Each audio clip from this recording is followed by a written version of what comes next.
pemirsa yang saya hormati, selamat datang di podcast Dewan Guru Besar Universitas Indonesia. Podcast ini diinisiasi oleh para guru besar dari Komite 4 di Dewan Guru Besar UI.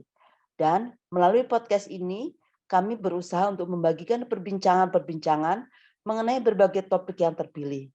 Dan ini tentu saja merupakan bagian dari Tridharma Pendidikan Tinggi, yaitu pengabdian pada masyarakat. Oleh karenanya kami mencoba untuk meramunya sebanyak mungkin, sedemikian rupa agar muatan podcast ini mudah dicerna dan dicerap oleh para pemirsa dari berbagai kalangan, bukan hanya dari kaum akademisi. Di samping itu, podcast ini juga akan menghadirkan bukan hanya para guru besar dan akademisi, akan tetapi juga praktisi, pimpinan lembaga pemerintah dan non-pemerintah, lembaga negara, aktivis, serta pemerhati isu-isu terkait. Dengan demikian, konteks pembahasan tidak sekedar dalam tataran teoritis, akan tetapi juga menukik pada permasalahan dan solusi di akar rumput, termasuk dengan menawarkan rekomendasi bagi pembuat kebijakan. Bapak Ibu yang saya hormati, pada kesempatan awal ini ada berbagai topik yang telah kami siapkan. Yang pertama adalah tentang kebakaran hutan, yang keberulangannya di Indonesia tentunya meresahkan dan juga merugikan kita semua. Bukan hanya masyarakat, tapi juga negara secara keseluruhan. Kami ingin menawarkan mengenai bagaimana penanganan dan pencegahannya. Isu yang kedua adalah tentang penyakit tidak menular, yang menjadi isu penting di masa sekarang ini, terutama setelah pandemi yang mudah-mudahan akan makin terkendali ke depannya. 6 podcast berikutnya, kami akan menyampaikan serangkaian topik yang berkaitan dengan gender equality. Kita tahu semua bahwa gender equality atau kesetaraan gender adalah merupakan goals atau tujuan yang kelima dari SDG atau Sustainable Development Goals.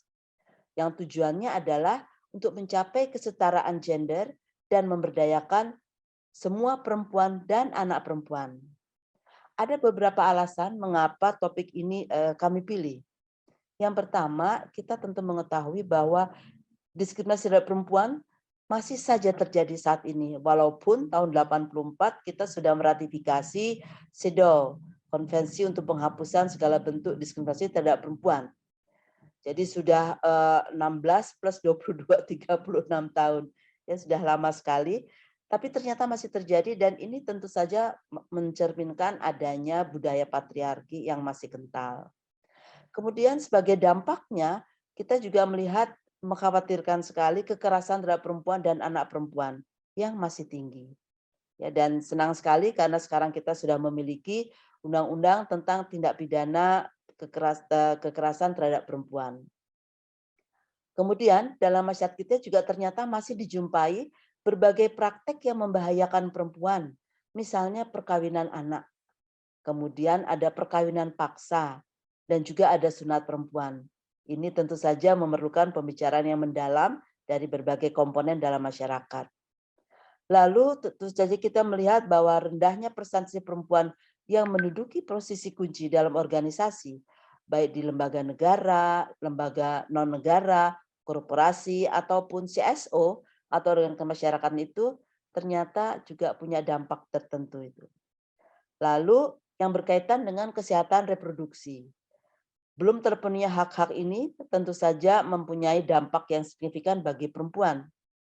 Dan ini semuanya saudara-saudara adalah merupakan alasan mengapa kemudian kami memilih isu-isu yang berkaitan gender equality yang kami tampilkan dalam podcast. Dan kami berharap bahwa para pemirsa semua akan dapat bukan sekedar menikmati, tapi juga memperoleh pengetahuan dan manfaat dari apa yang kami sampaikan melalui podcast ini. Selamat menikmati. Wabillahi taufiq wal hidayah. Wassalamualaikum warahmatullahi wabarakatuh. Assalamualaikum warahmatullahi wabarakatuh. Salam sejahtera untuk kita semua. Om Swastiastu, Namo Buddhaya. Ibu dan Bapak sekalian yang saya hormati, adalah satu kehormatan pada podcast kali ini kita kedatangan tamu Ketua Komnas HAM Perempuan, yaitu Andi Yantriani. Dan podcast kita kali ini akan dipandu oleh Profesor Mewita Budiharsana. Dan ini adalah sangat menarik. Topiknya adalah terkait dengan kekerasan berbasis gender. Ya, kita tahu bahwa selama masa pandemi ada tren kenaikan kekerasan di dalam relung-relung keluarga, terutama dalam keluarga yang berpenghasilan rendah, yaitu 5 juta rupiah, di bawah 5 juta rupiah. Ya, jadi terutama kita lihat pada tahun kedua pandemi, angka tersebut makin tinggi. Nah, hal yang menarik dalam podcast ini adalah Andi Yantriani. Beliau adalah Ketua Umum Komnas Perempuan, merupakan alumni dari Hubungan Internasional FISIP UI, yang merupakan staf pertama dari Komnas Perempuan, yang sejak tahun 2000 telah mengabdi dalam Komnas Perempuan, dan kemudian menjadi komisioner dalam Komnas Perempuan, dan akhirnya pada tahun 2020 sampai dengan 2024, beliau menjadi Ketua Komnas Perempuan. Dan di dalam podcast ini kita akan banyak mendengarkan bagaimana kekerasan berbasis gender itu terjadi dan bagaimana upaya-upaya yang telah dilakukan oleh pemerintah dengan meratifikasi 2 undang-undang yang diharapkan dapat melindungi para perempuan Indonesia. Baiklah, selamat mendengarkan podcast. Wabillahi taufiq wa hidayah. Assalamualaikum warahmatullahi wabarakatuh. Salam. Assalamualaikum warahmatullahi wabarakatuh. Salam sejahtera dan terima kasih sekali atas kesediaan Bu Andi Yantriani sebagai Ketua Komisi Nasional Anti Kekerasan Terhadap Perempuan yang disingkat dengan nama Komnas Perempuan untuk hari ini beserta dengan DGB UI Komite 4 di bawah pimpinan Prof. Reni Hawardi. Saya Mewita Budi Harsana, anggota DGB Komite 4 yang hari ini bertugas untuk mewawancarai Ibu sesuai dengan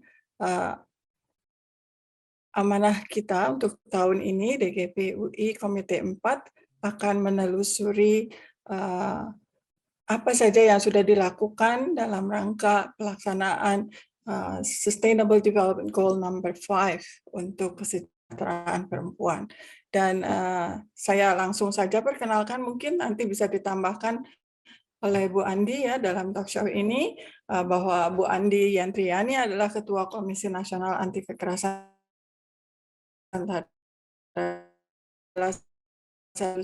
dari UI dan Master in Media and Communication dari University of London. Beliau sudah menjadi pembina dan pengawas di sejumlah lembaga dan sebagai konsultan independen untuk lembaga-lembaga yang sevisi. Pernah memimpin atau masih memimpin Bu Andi lembaga Suara Asa Khatulistiwa yang bergerak di bidang penelitian dan pendidikan publik ya sebelum masuk ke sebagai Ketua Komnas Perempuan. Komisi Nasional Anti Kekerasan Terhadap Perempuan adalah lembaga negara independen untuk penegakan hak asasi manusia perempuan Indonesia yang dibentuk melalui keputusan Presiden nomor 181 1998 dan dikuatkan oleh Peraturan Presiden nomor 65 tahun 2005. Saya persilahkan saja mungkin Bu Andi untuk sedikit menambahkan introduksi saya tentang Ibu, mungkin bisa lebih lengkap yang saya tidak touch tadi. Silakan, Bu Andi. Terima kasih. Selamat siang juga, salam sehat dan salam bineka untuk kita semua. Ibu Mei, ini satu kehormatan bagi saya untuk hadir di dalam sesi dialog kita. Dan rasanya tadi malah generous sekali ya introduction tentang saya. Tidak ada yang bisa saya tambahkan. Saya memang bergerak di Komnas Perempuan sejak tahun 2000. Jadi boleh dibilang ini generasi-generasi awal staff gitu ya. Sebelum kemudian saya menjadi komisioner di tahun 2010-2014 dan kemudian di tahun 2020-2024 ini dan diminta untuk menjadi ketua. Fokus saya memang di konflik dan juga berbagai persoalan yang kekerasan terhadap perempuan yang sifatnya lebih komunal Tetapi kita tahu bahwa dimensi kekerasan terhadap perempuan itu kan dari tingkat personalnya saja sudah merupakan sebuah persoalan yang juga bersifat politis. Jadi itu mengapa pada saat saya lulus kuliah di HI, saya mencoba mengangkat soal perkawinan transnasional sebagai sebuah gejala perdagangan orang terhadap perempuan. Mungkin itu saja, Bu Ming. Terima kasih. Ya, kita langsung saja to the point, karena kita juga melihat bahwa ada peningkatan kekerasan COVID-19 ya, Bu Andi, terutama setelah memasuki tahun kedua dari pandemik ini. Mohon kiranya Bu Andi bisa lebih mengelaborate bagaimana tanggapan Komnas Perempuan terhadap hal ini. Mungkin sebelum melakukan elaborasinya, perkenankan saya memperkenalkan sedikit lebih jauh tentang Komisi Nasional Anti Kekerasan Terhadap Perempuan atau Komnas Perempuan. Ini adalah sebuah lembaga nasional hak asasi manusia yang berfokus pada isu penghapusan kekerasan terhadap perempuan dan pemajuan hak-hak perempuan. Sebagai sebuah lembaga independen, Komnas Perempuan adalah satu-satunya lembaga di Indonesia yang dimandatkan untuk memastikan pelaksanaan dari Undang-Undang Nomor 7 Tahun 84 tentang Konvensi Penghapusan Segala Bentuk Diskriminasi Terhadap Perempuan, dan juga Undang-Undang Nomor 5 Tahun 98 yang merupakan ratifikasi dari konvensi menentang penyiksaan dan juga penghukuman serta perlakuan lain yang kejam ataupun tidak manusiawi. Nah, dua konvensi inilah tentunya dengan konstitusi kita menjadi kerangka dalam Komnas Perempuan mengembangkan tugasnya. Kami ada 5 tugas utama. Yang pertamanya adalah pendidikan publik, karena kita tahu untuk upaya pencegahan dan penanganan kekerasan terhadap perempuan sangat membutuhkan dukungan dari semua sektor dan juga dari masyarakat. Yang kedua adalah untuk melakukan pendokumentasian, pencarian fakta, dan juga berbagai bentuk pemantauan lainnya. Serta yang ketiga adalah kajian-kajian yang strategis, yang semuanya ini kemudian digunakan untuk melaksanakan juga mandat kami yang keempat, yaitu memberikan rekomendasi kebijakan kepada pihak legislatif, eksekutif, maupun yudikatif, baik di tingkat nasional maupun di tingkat daerah. Nah, terakhir kami diberikan tugas untuk memang mengembangkan kerjasama dengan berbagai pihak dengan maksud penghapusan kekerasan terhadap perempuan. Seiring dengan mandatnya itu, maka Komnas Perempuan, Ibu Mei, kami dari tahun 2001, jadi sudah sekitar 20 tahun yang lalu, mengembangkan catatan tahunan tentang kekerasan terhadap perempuan. Sampai saat ini, catatan tahunan Komnas Perempuan adalah satu-satunya dokumen di tingkat nasional yang melakukan kompilasi terhadap data-data yang dilaporkan kepada baik itu lembaga layanan maupun lembaga penegak hukum, dan tentunya yang dilaporkan secara langsung kepada Komnas Perempuan. Saya boleh share screen sedikit ya, Ibu Mei? Ya, silakan. Baik. Kalau kita lihat, Ibu Mei, pada tahun 2022, jadi ini adalah data seluruh tahun 2021, kita melihat adanya peningkatan yang luar biasa pada kasus-kasus yang dilaporkan, baik itu kepada Komnas Perempuan, lembaga-lembaga layanan, maupun peradilan. Nah, dari proses ini, dari seluruh kasus yang ada, kalau yang di tabel atas adalah seluruh yang dilaporkan. Tetapi kalau kita memilah datanya, kemudian lebih fokus pada data kekerasan berbasis gender, maka kita lihat bahwa total data yang meningkat itu sebanyak 338.496 kasus. Kenaikan di tahun 2021 ini hampir 50%, sementara yang langsung mengadu kepada Komnas Perempuan ini naik hampir 80%-nya. Memang data terbesar ini yang paling tinggi adalah data dari Badilak. Badilak ini mencatat sebetulnya perceraian yang diberikan juga alasan-alasannya. Setelah kami periksa, ternyata data dari Badilak ini juga menunjukkan bahwa ada perceraian yang diakibatkan oleh misalnya KDRT ataupun oleh poligami dan juga penelantaran serta perselisihan terus-menerus yang kita tahu dia merupakan bagian dari kekerasan secara psikis. Nah, data lebih lanjut kalau kita perhatikan, paling banyak laporannya ini ada di ranah personal. Ranah personal itu artinya pelaku dan korban memiliki kerekatan hubungan ya, baik karena perkawinan ataupun kekeluargaan atau darah, tapi juga misalnya pasangan pacar dan lain-lain. Nah, angka yang tinggi ini memang sumbangsi terbesar ada di Badilak, tetapi juga memang ini adalah tren 10 tahun terakhir yang rekat dengan pelaksanaan Undang-Undang Penghapusan Kekerasan di dalam Rumah Tangga. Satu fitur lain yang sangat penting untuk melihat peningkatan kasus kekerasan di ranah personal adalah karena memang di masa pandemi, ini berdasarkan berbagai kajian yang ada, termasuk juga survei dari Komnas Perempuan, di awal pandemi, jadi di bulan Mei 2020, bahwa dampak dari pandemi ini masuk sampai ke relung-relung keluarga, terutama keluarga dengan ekonomi yang di bawah, seperti misalnya di bawah 5 juta per bulan kalau di daerah Jakarta ya, itu punya kecenderungan untuk adanya peningkatan ketegangan relasi antar pasangan dan juga kekerasan di dalam rumah tangga.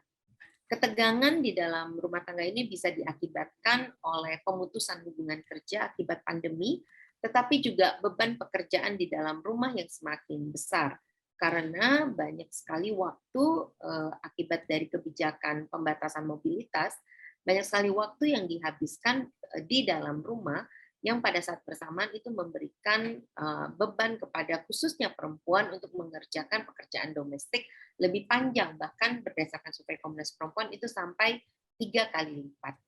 Nah, dari data yang kami peroleh pada kekerasan di tinggi itu adalah kekerasan yang dilakukan terhadap istri, dilakukan suami. Yang kedua adalah kekerasan terhadap anak perempuan. Nah, kita juga melihat bahwa data kekerasan di dalam rumah ini juga menunjukkan bahwa adanya peningkatan kekerasan seksual di dalam keluarga.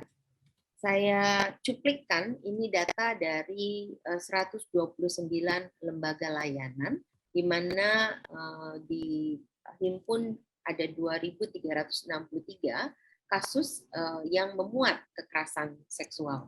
Termasuk di dalamnya yang tertinggi adalah perkosaan terhadap anak perempuan yang ada di dalam rumah itu dan dilakukan oleh tadi bisa ayah, ayah tiri, paman, saudara, dan lain-lain. Tetapi juga kita melihat peningkatan dari laporan marital rape atau perkosaan di dalam perkawinan. Yang menarik adalah juga kekerasan seksual siber. Dan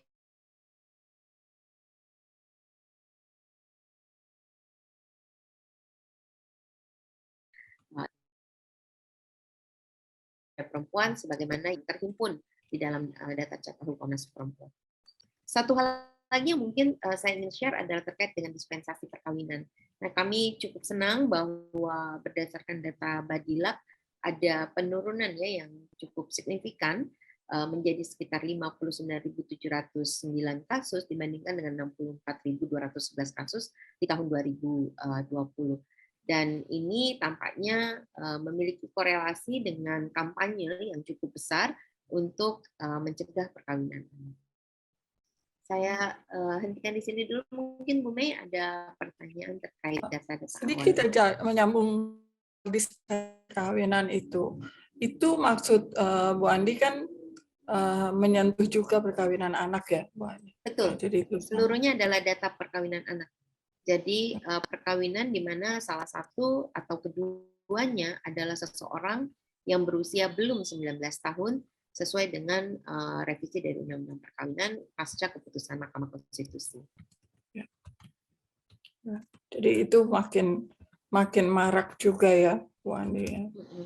Sebetulnya cukup tinggi ya karena masih 50 ribuan lebih ya dibandingkan dengan tahun sebelumnya meskipun dia sudah menurun jadi hampir 60.000, tapi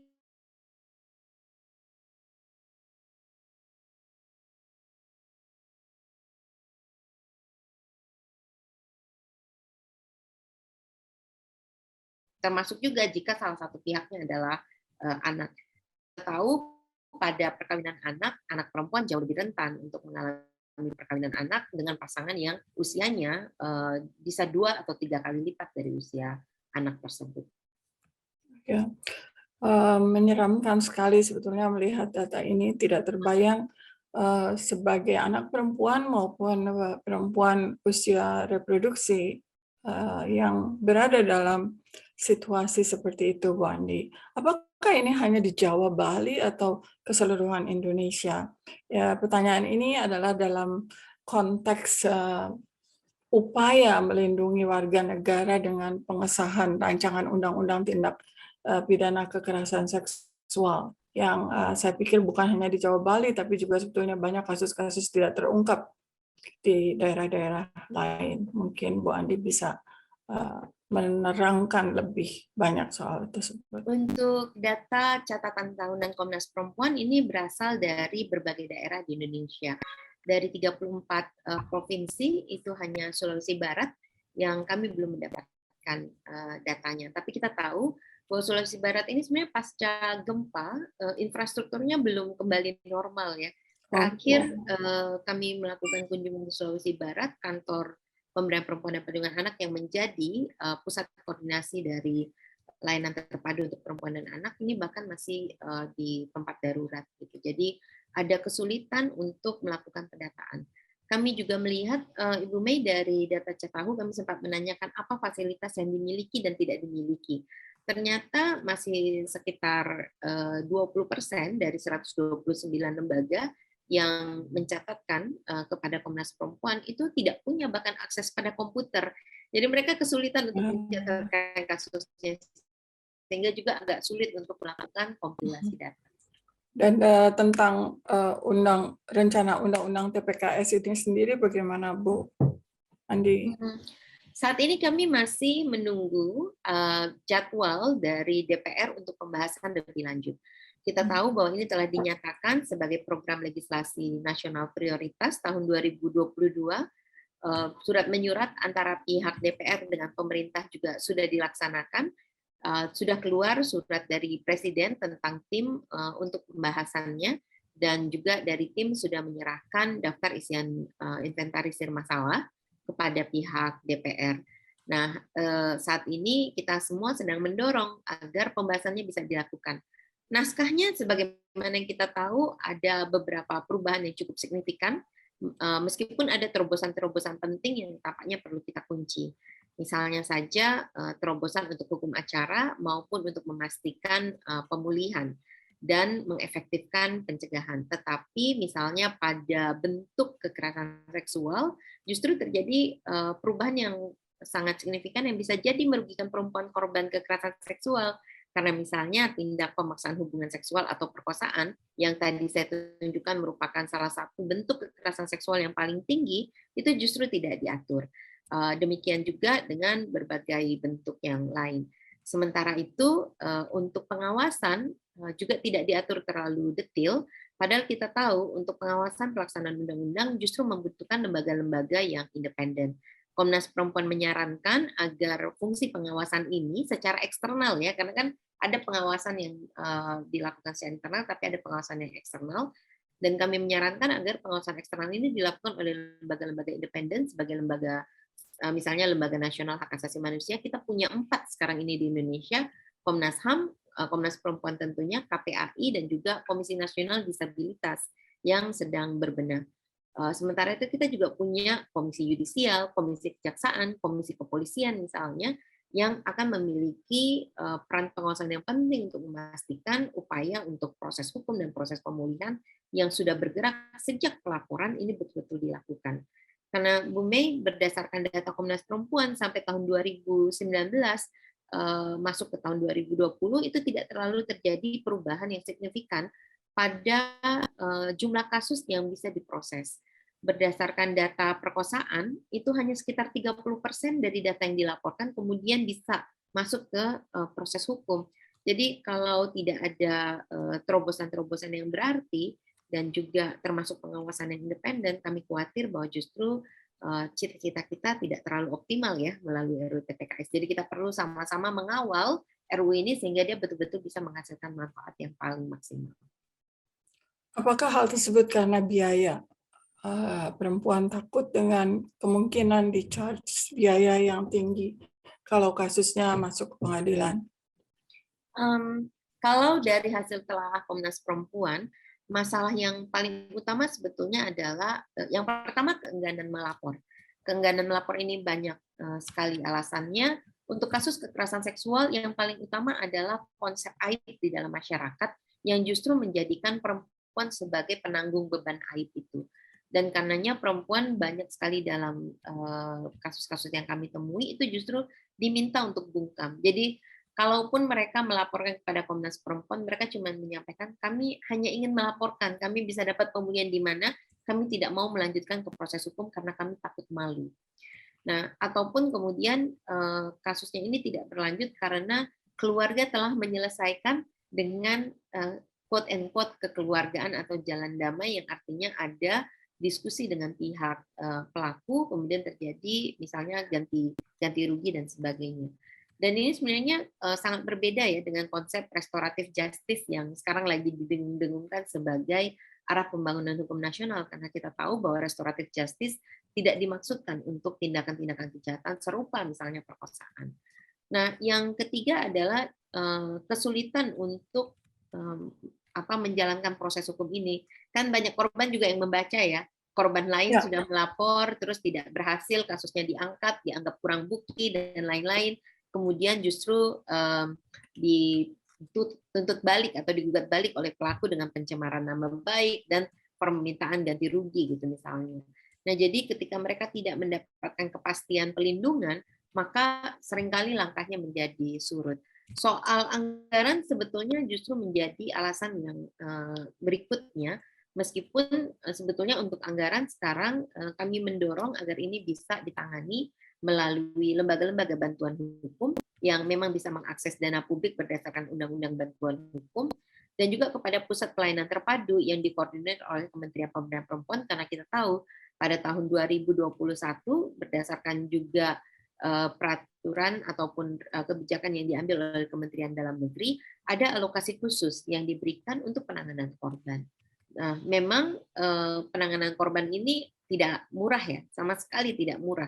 Bahkan kalau dihitungan di Jakarta saja sudah belasan juta untuk per kasus jika ingin ditangani secara utuh, lengkap juga dengan yang paling utama kan pendampingan mental ya, karena banyak sekali korban, khususnya korban perkosaan, yang dia kemudian patah arang di tengah perjalanan proses hukumnya karena dampingan konselingnya itu tidak cukup ketat, sementara ia harus menghadapi pertanyaan yang bertubi-tubi yang justru menekan dia disalahkan atau diragukan keterangannya itu.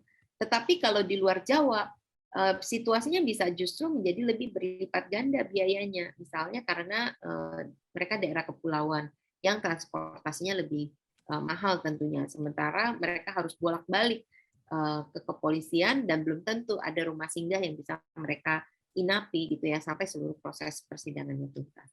Jadi di Komnas Perempuan kami juga sedang mencoba membahas agar dimensi tentang kepulauan ini juga menjadi perhatian di dalam rancangan undang-undang tindak pidana kekerasan seksual, serta yang satu lagi kan kita tahu di dalam daftar prolegnas ada undang-undang kepulauan.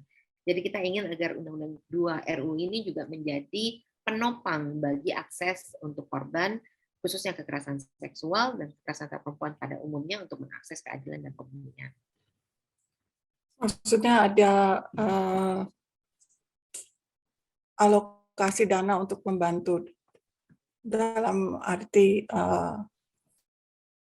jumlah tertentu atau jumlah maksimal atau minimal untuk bisa meng-hire pengacara atau pembela. Jadi bukan hanya kalau untuk korban kan sebetulnya yang menjadi seorang kuasa hukumnya adalah sebetulnya jaksa.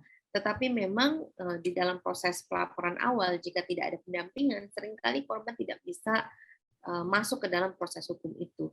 Bottleneck-nya bisa jadi di pihak kepolisian juga karena kadang-kadang merasa bahwa bukti kurang dan keterangannya korban tidak tidak cukup kuat gitu. Ya. Nah, jadi kalau di tadi yang saya sebutkan biayanya itu cukup panjang. Jadi pertama misalnya untuk memastikan ada biaya yang cukup untuk pendampingan, biaya yang cukup untuk transportasi pulang pergi, berapa kali proses dia melakukan pelaporan dan juga proses hukum, biaya bantuan untuk bantuan hukum, termasuk visum di dalamnya yang sangat penting, dan juga terkait dengan misalnya biaya untuk pemulihan, untuk konseling, untuk kepentingan yang lain gitu. Karena biasanya mereka juga harus tinggal di rumah aman yang ada proses penyelenggaraan rumah amannya, termasuk akomodasi yang mereka butuhkan. Nah, setiap daerah ini bisa berbeda-beda sesuai dengan konteks geografi dan juga infrastruktur layanan yang ada. Semakin jauh dari Pulau Jawa, sebenarnya semakin berat biayanya. Nah, ini yang kita juga sedang menghimpun data-datanya, dan kita harapkan nanti sambil menunggu RUU TPKS, RUU Tindak Pidana Kekerasan Seksual ini, dengan alokasi khusus yang sudah disediakan melalui Kementerian Dalam Negeri, dan dikoordinir oleh Kementerian Pemberdayaan Perempuan dan Perlindungan Anak, dana-dana seperti ini bisa lebih gampang diakses oleh korban. Ya. Seringkali juga informasi seperti itu tidak diseminasikan, tidak disebarkan secara meluas, Bu Andi. Jadi mungkin kita juga harus memperhatikan hal tersebut. Ditambah lagi dengan budaya menyangkal. Ya, Bu Andi juga sudah mengatakan bahwa ini salah satu barrier ataupun tantangan bagaimana kita menyikapi resistensi ini. Mungkin Bu Andi bisa cerita sedikit tentang pengalaman terhadap budaya menyangkal ini. Sebetulnya salah satu ilustrasi kasus yang berat dari budaya menyangkal adalah tragedi Mei 98 yang menjadi latar belakang lahirnya Komnas Perempuan. Kita tahu bahwa di tengah kerusuhan, penjarahan, dan pembakaran di Jakarta dan beberapa kota besar lainnya, juga terjadi tindak kekerasan seksual yang diarahkan pada satu komunitas tertentu. Pada saat itu, komunitas Tionghoa adalah menjadi target dari kerusuhan yang dikaitkan dengan kondisi ekonomi Indonesia yang terpuruk sejak tahun 97. Nah, ketiadaan dari korban untuk hadir di depan publik, kekhawatiran korban bahkan terhadap kemungkinan dia mendapatkan pelindungan yang mumpuni dari negara, sementara mereka menduga adanya indikasi keterlibatan negara baik secara langsung maupun tidak langsung dalam tragedi tersebut, menyebabkan kontroversi yang luar biasa. Apakah betul terjadi tindak kekerasan seksual itu di tengah tragedi Mei 98? Dan karena konteks politiknya begitu luar biasa, seringkali dikaitkan juga dengan berbagai macam stigma ya, yang sebetulnya pada masa Orde Baru dikukuhkan melalui berbagai diskriminasi terhadap komunitas Tionghoa, termasuk misalnya pertanyaan soal jangan-jangan isu kekerasan seksual ini sengaja dilambungkan karena memang ingin mencederai reputasi Indonesia, gitu, yang direkatkan dengan ketidakpercayaan pada nasionalisme komunitas Tionghoa. Apalagi pada masa itu terjadi eksodus besar-besaran ya, dan permintaan suaka di berbagai daerah lainnya. Nah, ini dalam konteks yang besar gitu. Di dalam konteks yang lain yang lebih sehari-hari, kita sering lihat pada kasus-kasus kekerasan seksual termasuk yang ada di dalam kampus. Bu Mei, saya mau share screen satu slide lagi tentang data yang dimiliki oleh Komnas Perempuan berdasarkan catatan tahunan kami tahun 2021 ini. Nah, kalau kita lihat, ini yang di sebelah kiri ada, sebelah kanan ada diagram, ini adalah tentang kasus kekerasan berbasis gender terhadap perempuan di lembaga pendidikan. Jadi kita lihat dosen adalah salah satu ya dari pelaku terbanyak, jadi di perguruan-perguruan tinggi.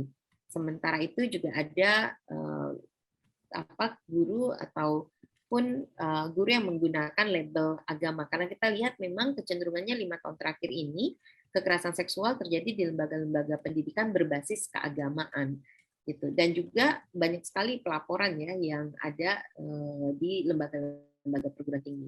Nah, respon kampus ini kan beragam ya Ibu Mei, bahkan kasus yang terakhir yang saat ini sedang kami dalami ada di Ambon, itu justru upaya untuk mengungkapkan atau menceritakan kasusnya, ini bahkan belum langsung ke korban ya, melalui sebuah lembaga jurnalis mahasiswa, justru dianggap sebagai sebuah upaya untuk merusak reputasi lembaga pendidikan tersebut. Dan ini masih sering terjadi, sekalipun kita tahu sudah ada misalnya Peraturan Menteri Nomor 30 Tahun 2021 ini untuk pencegahan dan penanganan kekerasan seksual di perguruan tinggi, maupun yang telah dikeluarkan pada tahun 2019 oleh Dirjen Pendidikan Keagamaan Islam yang mengarah pada upaya yang sama, pencegahan dan penanganan kekerasan seksual di perguruan-perguruan tinggi keislaman negeri. Nah, bahkan yang terakhir saat ini kita sedang juga mengamati jalannya judicial review yang diajukan menggugat Permendikbud 30 tahun 2021 ini oleh sebuah lembaga di masyarakat yang sebetulnya bukan penyelenggara pendidikan tinggi.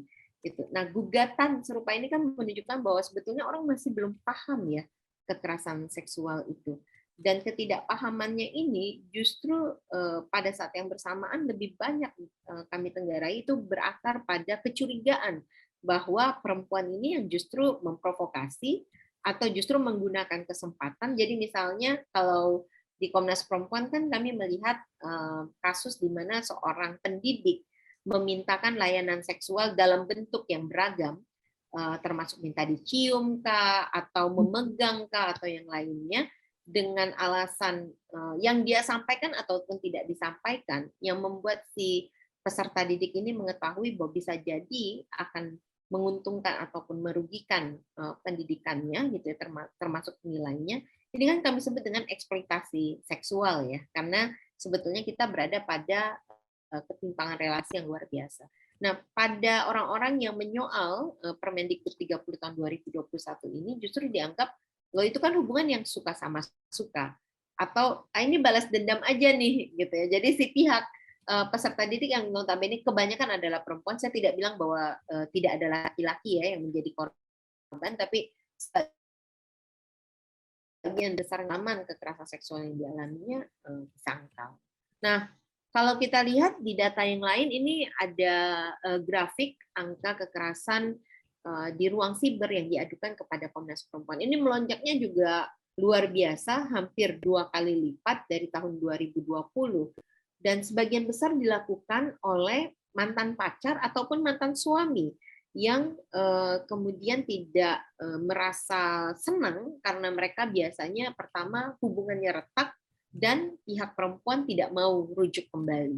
Sehingga rekaman foto ataupun video yang bersifat intim yang pernah mereka miliki, ataupun dengan menggunakan manipulasi gambar, jadi dengan cara misalnya tubuhnya si perempuan ini diganti dengan penampakan telanjang atau yang lainnya, itu yang paling sering kami temukan. Selain tentunya kasus-kasus seperti sengaja di grooming ya, ditemukan oleh si teman di media sibernya itu, kemudian diminta untuk melakukan berbagai pose gitu sebelum akhirnya kemudian menjadi sarana intimidasi, ataupun justru untuk meminta kepada si pihak perempuannya untuk datang dan kemudian terjadi tindak pemaksaan hubungan seksual.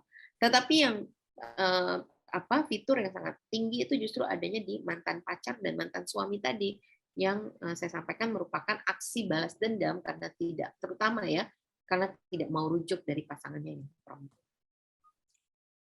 Ya.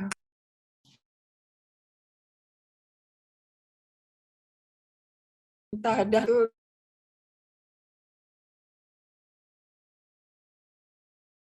aksi balas dendam yang seperti itu, mengerikan sekali sebenarnya. Mana kita bisa memberikan pendidikan publik untuk ini, Bu Andi, terutama kepada remaja. Terutama juga saya juga concern dengan kasus-kasus minggu yang lalu saja, misalnya kita dengar ada 2-3 kasus. So basically mereka bukan suami istri, tapi because of karena dating violence, kekerasan saat dating, mereka juga bingung mau melaporkan kemana karena statusnya bukan dalam pernikahan. Jadi lebih mudah lagi untuk si mantan pacar ini mempermalukan mereka gitu. Ada tanggapan tentang hal ini, Bu Ani? Betul sekali, Bu Mei. Kalau kita lihat kekerasan di ruang siber ini juga merupakan fitur baru ya di masa pandemi COVID-19. Dan tentunya dia sangat terkait dengan perkembangan dari teknologi informasi dan komunikasi. Tetapi banyak dari masyarakat Indonesia ini kan yang kayak gegar ya, masuk ke dalam dunia online karena semua aktivitas kita hampir 80% sekarang adalah online. Mungkin anak TK dan SD yang dulu dibilang, oh batasi dulu penggunaannya, jangan sampai lebih dari berapa jam, tiba-tiba semuanya masuk ke dalam. Beberapa platform bahkan tidak memiliki cukup firewall sehingga anak-anak bisa tiba-tiba terpapar pada gambar-gambar ataupun video relasi seksual yang seharusnya tidak mereka tonton di awal. Kalau bimbingan dari ataupun gampang lagi anaknya terpapar. Tapi kan sekarang kita berhadapan dengan kondisi di mana misalnya ayah dan ibunya juga harus sama-sama bekerja dari rumah. Jadi masing-masing memplototi gadgetnya ya atau komputernya.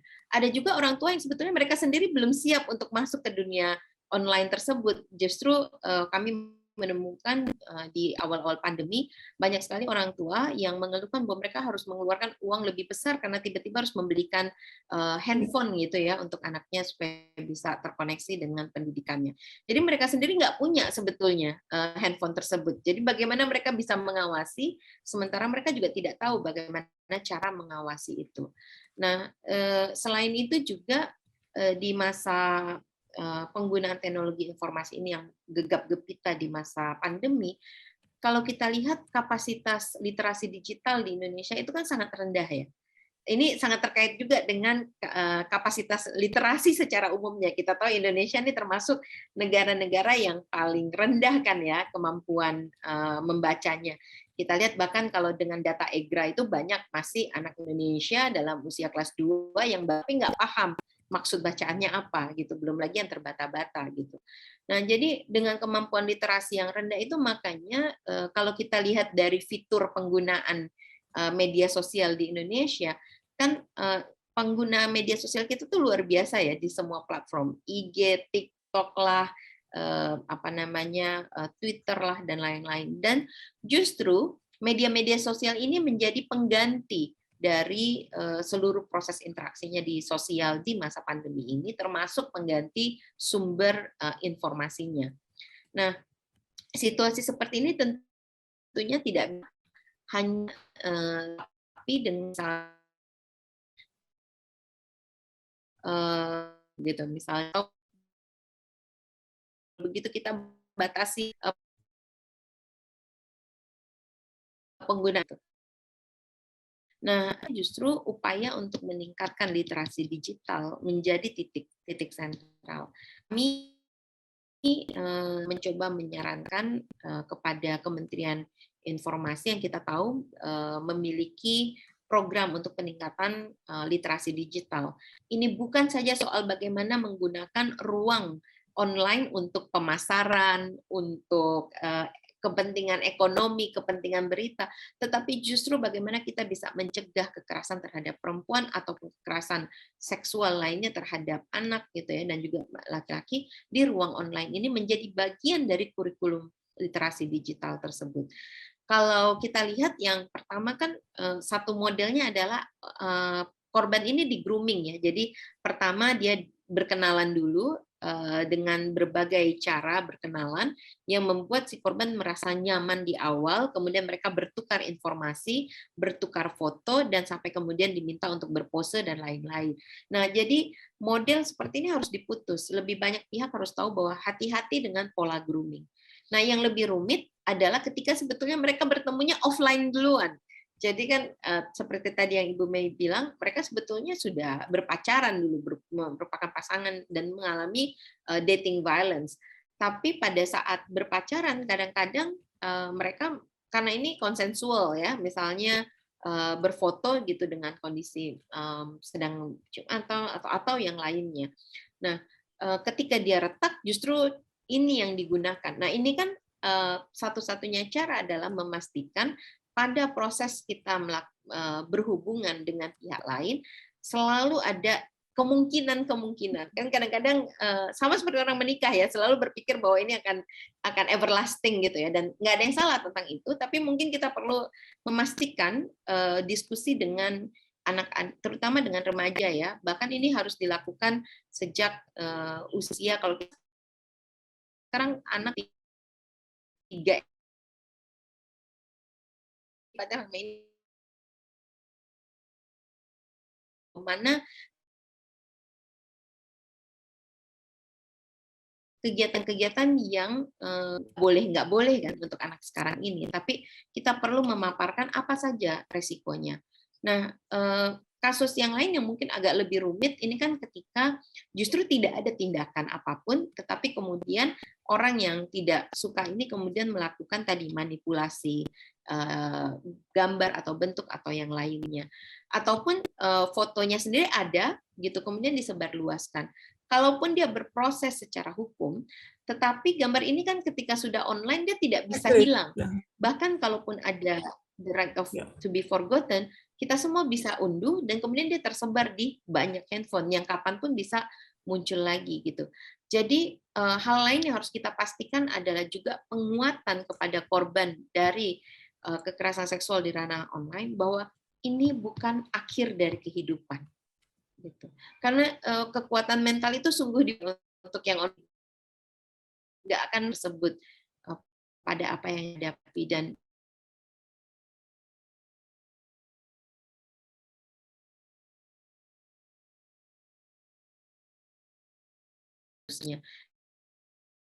nah, jadi proses pencegahan tadi melalui literasi digital yang perlu kita mulai sedari awal kepada anak-anak, tetapi juga kepada orang tua, ayah dan ibu gitu. Ini juga satu hal nih Bu Mei, saya melihat kecenderungan kalau kita udah ngomong tentang pendidikan anak tuh yang datang ibu-ibunya ya, bapak-bapaknya kayak lepas tangan. Jadi ini masih menunjukkan bagaimana sebetulnya kalau kita bicara tentang SDGs gitu, soal kesetaraan gender dan lain-lain, pada soal pendidikan anak pun sebetulnya model pembagian pemikiran kita masih dikotomi ya. Ini masih peran ibu lebih ditekankan gitu. Padahal pola asuh itu kan harus ayah dan ibu gitu dengan peran yang seimbang.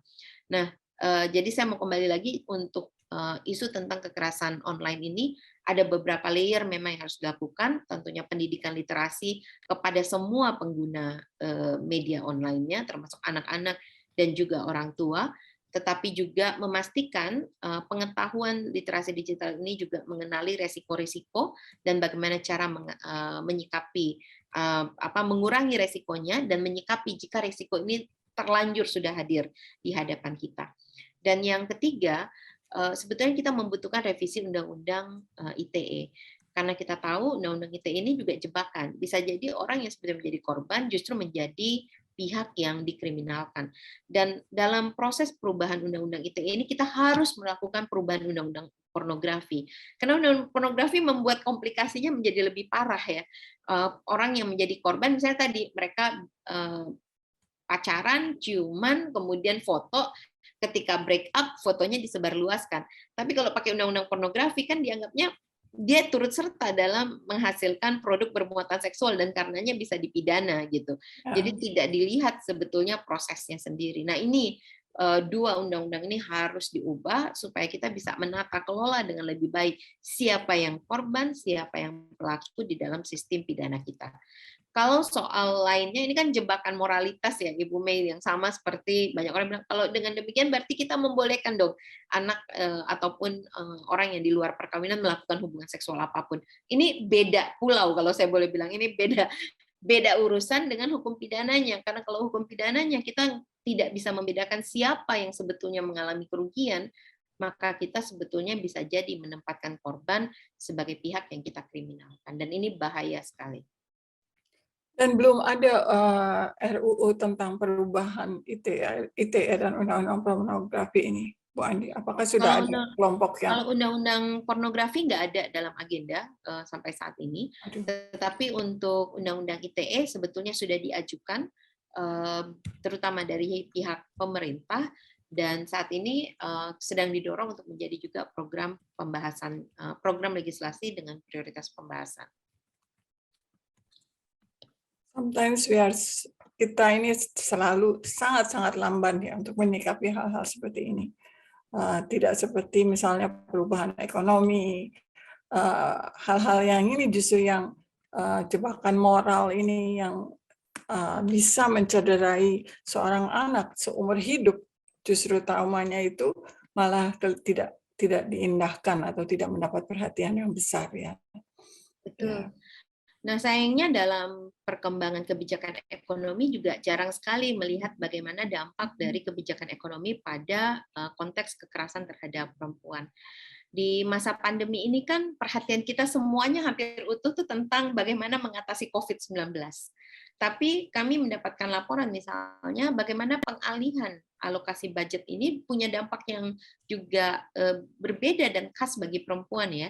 Di awal-awal sempat ada kesulitan untuk perempuan mengatakan reproduksi. Mereka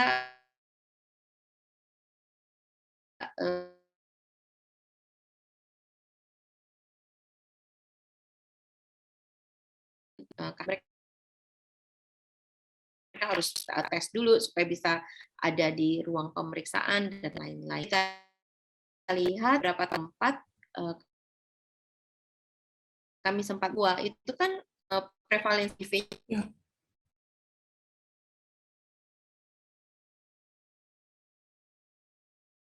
kekerasan dari pasangannya, bahkan kalau hamil juga akan lebih tinggi.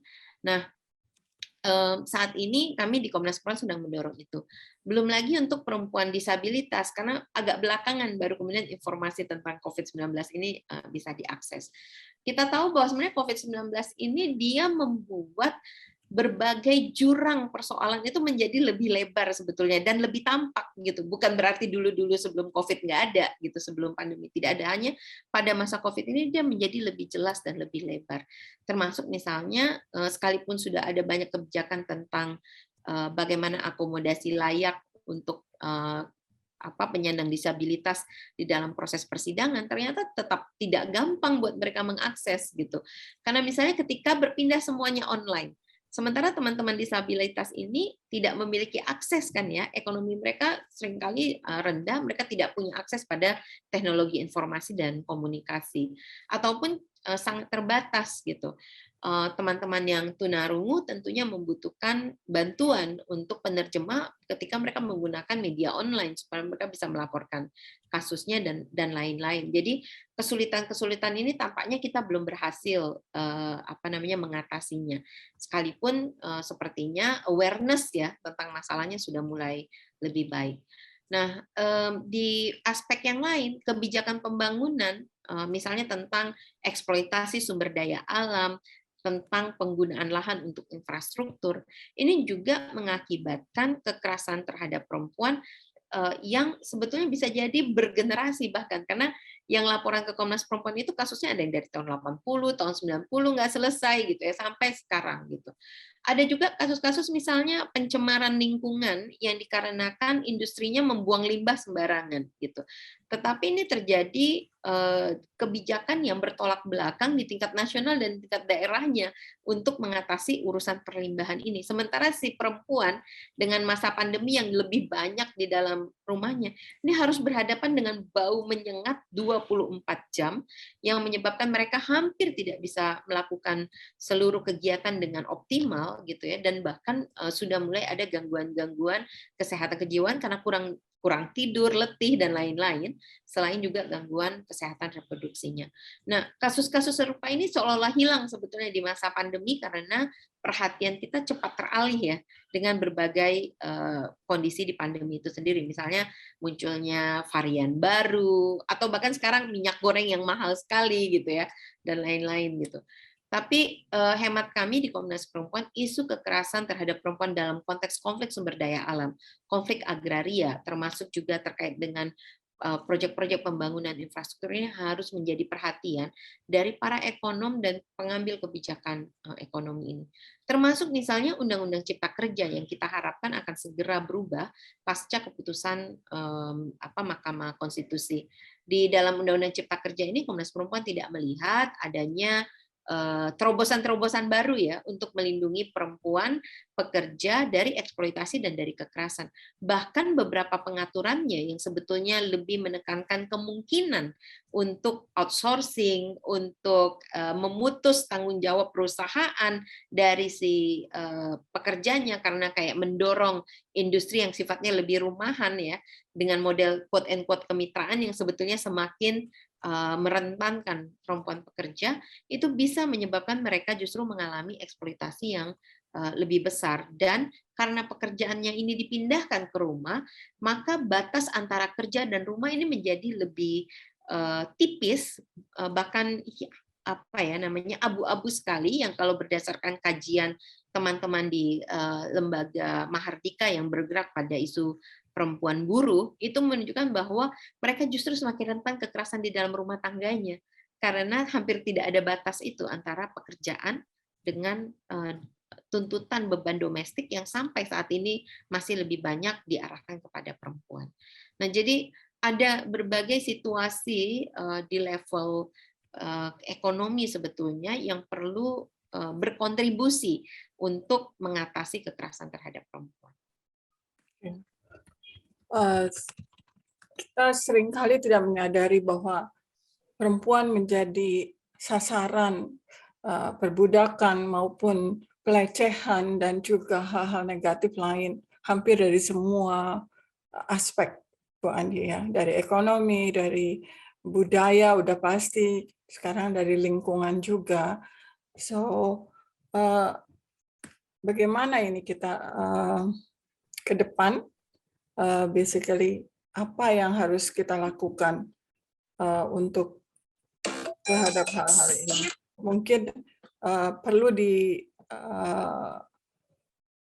direncanakan sesuatu oleh Komnas Perempuan. Apakah selama ini juga LSM yang ada ini sudah memberikan pelaporan atau yang rutin, support yang lebih konkret, ataupun usulan-usulan yang lebih kreatif, bagaimana Komnas Perempuan bisa menangani hal-hal seperti ini? Bagaimana Bu Andi? Komnas Perempuan sebenarnya selalu membuka diri untuk mendapatkan masukan ya tentang bagaimana cara kerja Komnas Perempuan gitu, melalui media-media sosial Komnas Perempuan maupun forum-forum konsultasi yang memang dilakukan baik secara tematik ataupun secara umum. Kalau secara umum biasanya dilakukan di dalam ruang ulang tahun Komnas Perempuan yang jatuh di bulan Oktober ataupun di dalam laporan tahunan. Nah, laporan tahunan tahun 2021 ini semoga dalam 1-2 minggu ke depan sudah selesai dan kita bisa diskusikan lebih lanjut. Tetapi kalau saya amati nih Bu Mei dalam 2 tahun terakhir ini sebenarnya gerakan masyarakat sipil ya, termasuk lembaga-lembaga swadaya masyarakat ini selalu vibrant gitu, dan mungkin menjadi penopang utama surviving-nya Indonesia sebagai sebuah bangsa di tengah pandemi. Jadi di tengah kekalutan kita, bahkan teman-teman ada yang bergerak ya untuk membuat dapur umum bagi perempuan buruh gitu, misalnya di Jogja untuk buruh gendong ya, ketika mereka harus menghadapi masa pandemi dengan pekerjaan yang berkurang, tetapi juga bisa terpapar lebih besar gitu. Nah, teman-teman juga membuat upaya, teman-teman maksud saya dari lembaga swadaya masyarakatnya ya, dari masyarakat banyak yang membuat gerakan solidaritas kan ya, membeli dari petani misalnya karena pasar kan berkurang drastis ya, sementara aktivitas memang melamban gitu. Ataupun dengan membangun ekonomi baru untuk perempuan, misalnya menjahit masker gitu ya, yang kemudian didistribusikan kepada kawan-kawan perempuan lain di berbagai wilayah di Indonesia ketika kita kekurangan masker gitu misalnya. Jadi daya yang ada di dalam masyarakat ini sungguh luar biasa. Seperti juga daya yang ada pada lembaga-lembaga pendamping kekerasan terhadap perempuan. Ini kan servis total, sementara untuk sumber dayanya tuh sangat kecil ya. terbatas seringkali para pendiri yang harus saweran gitu. Sementara alokasi yang tadi saya sampaikan itu kerap tidak bisa mereka akses karena kan dialokasikan melalui pemerintah daerahnya. Jadi sangat tergantung bagaimana relasi antara pemerintah daerah dengan masyarakat sipilnya, bagaimana si masyarakat sipilnya ini bisa, lembaga pendamping bisa mengakses dana itu untuk pendampingan korban. Bahkan di beberapa daerah, Bu Mei, justru lembaga-lembaga pendamping di masyarakat yang menjadi tumpuan karena rumah aman tidak tersedia oleh pemerintahnya, sehingga harus dititip nih korban yang melapor ke pemerintah, ke polisi, dititip ke lembaga masyarakat. Ini kan sebetulnya kondisi yang anomali ya kalau kita mengembalikan ke situasi tidak aman.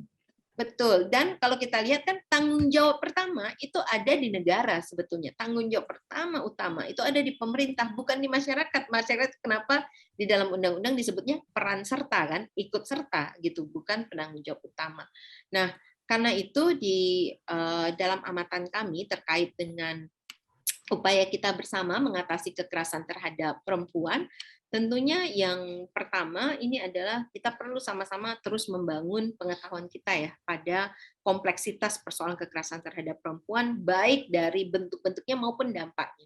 Karena hanya dengan cara itulah, dengan pengetahuan ini kita bisa membangun model-model intervensi yang akan lebih optimal gitu, menyasar pada upaya pencegahan dan penanganan kasus kekerasan terhadap perempuan. Nah, sayangnya memang bangunan pengetahuan ini kan juga sesuatu yang luxury ya, mewah gitu. Untuk lembaga pendampingan itu mereka burn out betul tuh Bu Mei. Jadi kalau mau baca kasus itu udah hampir nggak mungkin menyusun analisis karena kasus yang datang tuh udah bertubi-tubi gitu. Jadi hanya bisa mendampingi per kasus-kasusnya itu. Karenanya saya sungguh berharap sebetulnya nanti ada kerjasama yang lebih ketat, yang lebih erat, misalnya antara kampus dengan lembaga-lembaga pendampingan perempuan gitu, korban kekerasan, sehingga nanti justru bisa membangun analisis-analisis baru gitu, berdasarkan pengalaman yang real ada di dalam keseharian perempuan dari kasus-kasus yang dilaporkan itu. Yang tentunya juga bangunan pengetahuan ini perlu dilengkapi dengan pemikiran makro juga ya, faktor-faktor lain yang memungkinkan kerentanan itu dipicu. Nah, yang kedua adalah memang mengembangkan ruang-ruang dan model-model baru pendidikan publiknya untuk membangun gerakan bersama. Karena kalau hanya kita-kita aja yang peduli, kita-kita aja yang paham kan nggak akan kemana-mana ya, ataupun paling lama sekali gitu. Nah, memang hal lain yang menjadi tantangan, kalau sekarang dengan media sosial kita bisa bikin banyak kampanye, Komnas Perempuan ini kayak kebanjiran permintaan jadi narasumber sampai bertubi-tubi sampai malam hari Sabtu Minggu gitu ya. Jadi 15 orang komisioner dengan 10 koordinator pun udah hampir nggak bisa melayani permintaan narasumber gitu di saat yang bersamaan. Tetapi juga sebetulnya yang dibutuhkan adalah cara lain engagement. Karena kan kalau hanya dengan 1-2 kali webinar sebetulnya dia bisa lepas ya. Informasinya hanya di kognitif dan pun tipis gitu misalnya. Jadi kita perlu memikirkan cara-cara baru yang lebih kreatif gitu untuk engage publik gitu, untuk mendukung upaya penghapusan kekerasan terhadap perempuan ini. Nah, yang ketiga adalah memastikan adanya perubahan yang sifatnya lebih sistemik gitu. Jadi bukan hanya ad hoc, parsial, kasus per kasus gitu. Salah satu yang sistemik yang kita upayakan bersama adalah rancangan undang-undang tindak pidana kekerasan seksual misalnya.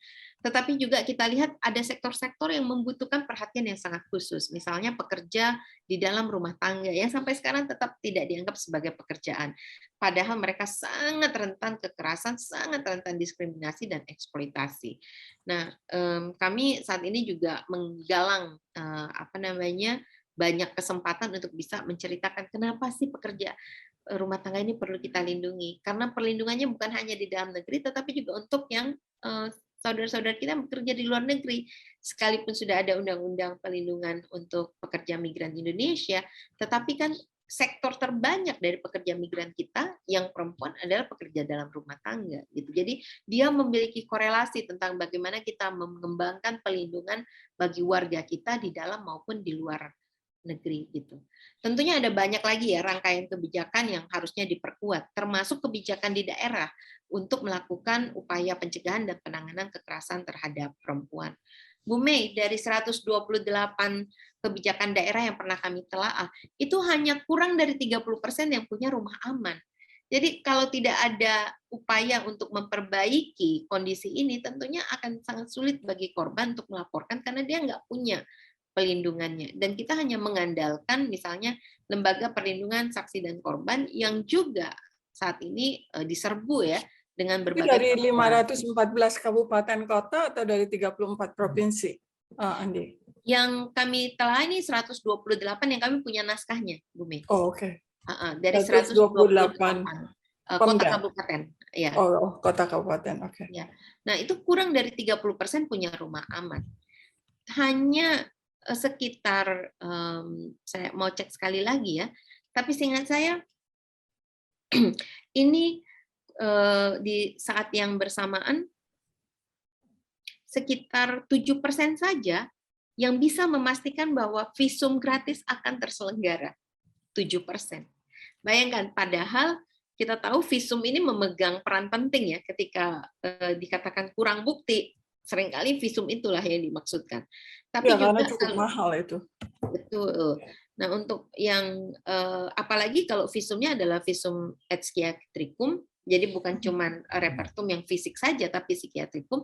Nah, ini bahkan bukan cuman masalah alokasi anggarannya, ahlinya juga tidak tersedia. Tidak semua daerah punya ahlinya. Jadi dia harus dirujuk ke daerah lain. Nah, perujukan ini tidak serta-merta ada anggarannya, pembiayaannya. Padahal kan nggak mungkin korbannya disuruh pergi sendiri. Dia nggak akan tahu prosedurnya dan lain-lain gitu misalnya. Jadi ada berbagai kelengkapan yang memang perlu dipastikan hadir. Bahkan dari 128 kebijakan yang mengatakan bahwa ini adalah kebijakan terpadu untuk perempuan korban kekerasan, itu hanya sekitar 30% yang betul-betul memberikan perhatian pada pemulihan korban. Yang lapisannya itu bukan saja psikologi, gitu ya, tapi psikososial karena keluarganya juga perlu dibangun sebagai sebuah kekuatan untuk mendukung korban. Belum lagi tentang persoalan sosial lainnya, termasuk ekonomi dan lain-lain. Nah, itu tidak semua daerah sebenarnya memiliki bank ataupun punya, tapi tidak ada alokasi gitu. Jadi perbaikan ini bisa di tingkat substansi, tetapi juga di tingkatan pengalokasian sumber daya yang cukup ya untuk memastikan layanan yang minimal tapi berkualitas itu bisa tersedia gitu. Nah, kami juga sedang mendorong agar kepolisian betul-betul menjadikan unit pelayanan bagi perempuan dan anak ini menjadi direktorat.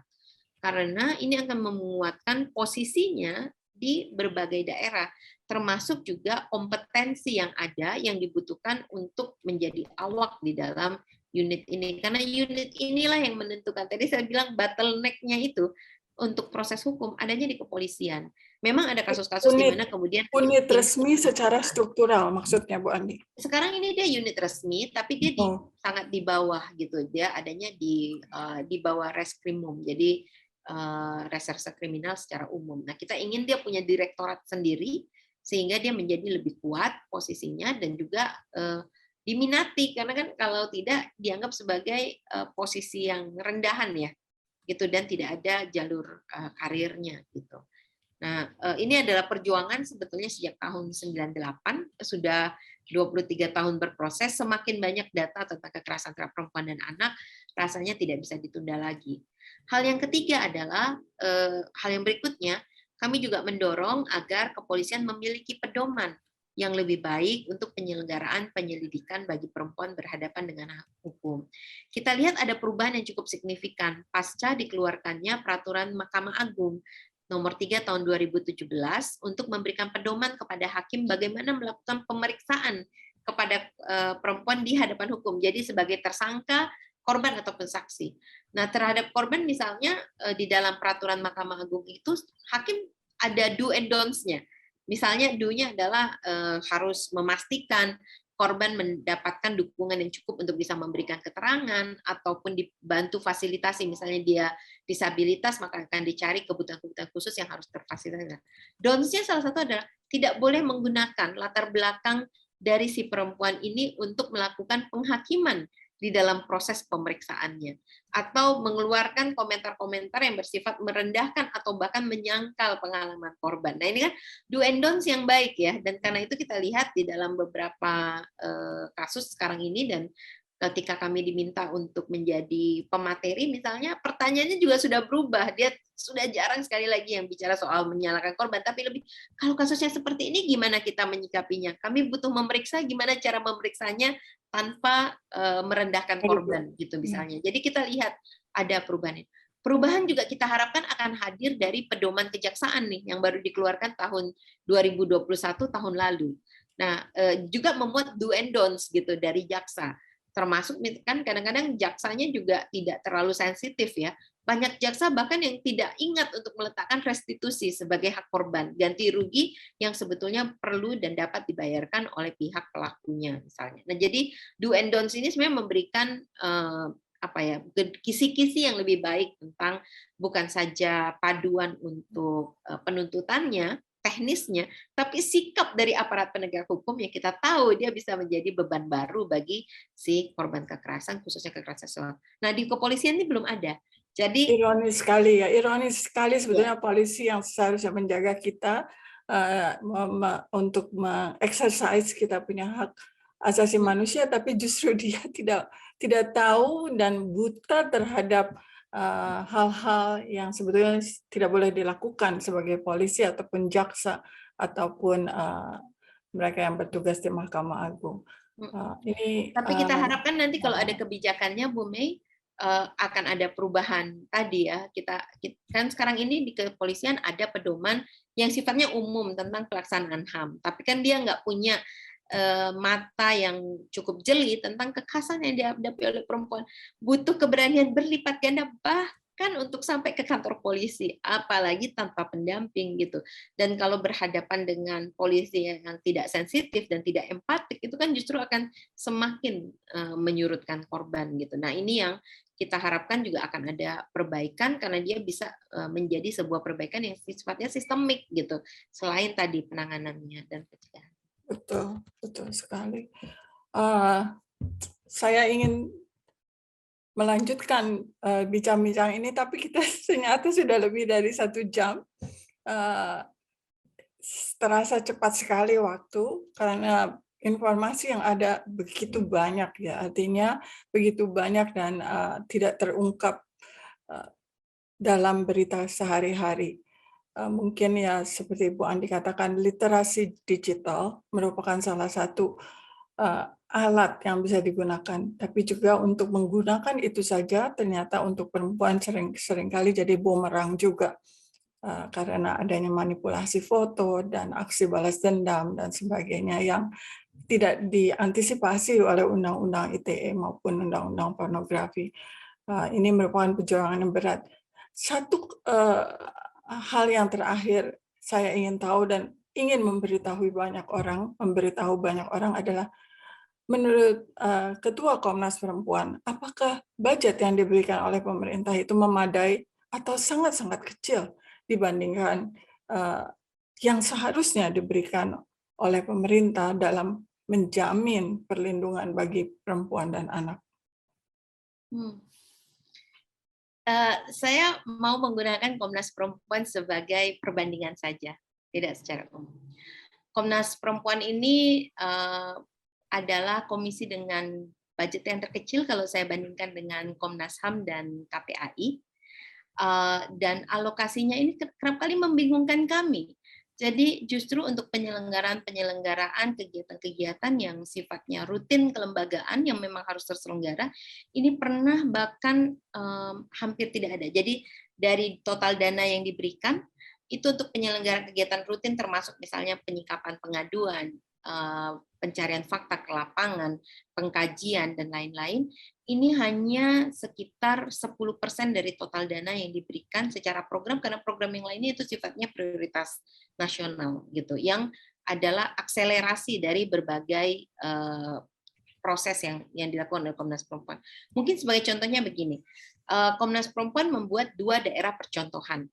untuk kawasan bebas kekerasan. Nah, dana untuk ini ada untuk bikin 2 percontohan, tapi dana untuk menyelenggarakan layanan pengaduan yang bisa memberikan rujukan justru nggak tersedia dengan cukup gitu. Nah, jadi proses alokasi pendanaan tampaknya menjadi salah satu yang harus dipikirkan lebih panjang.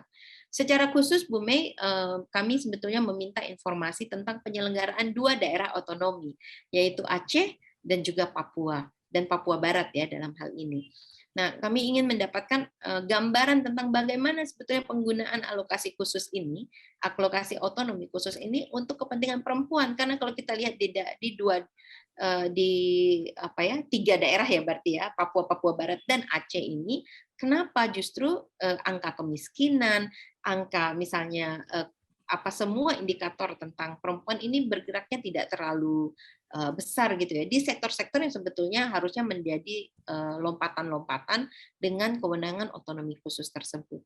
Justru di beberapa situasi yang lain kami lihat dia justru semakin memperlebar persoalannya dan memperbanyak persoalan yang harus dihadapi oleh perempuan gitu.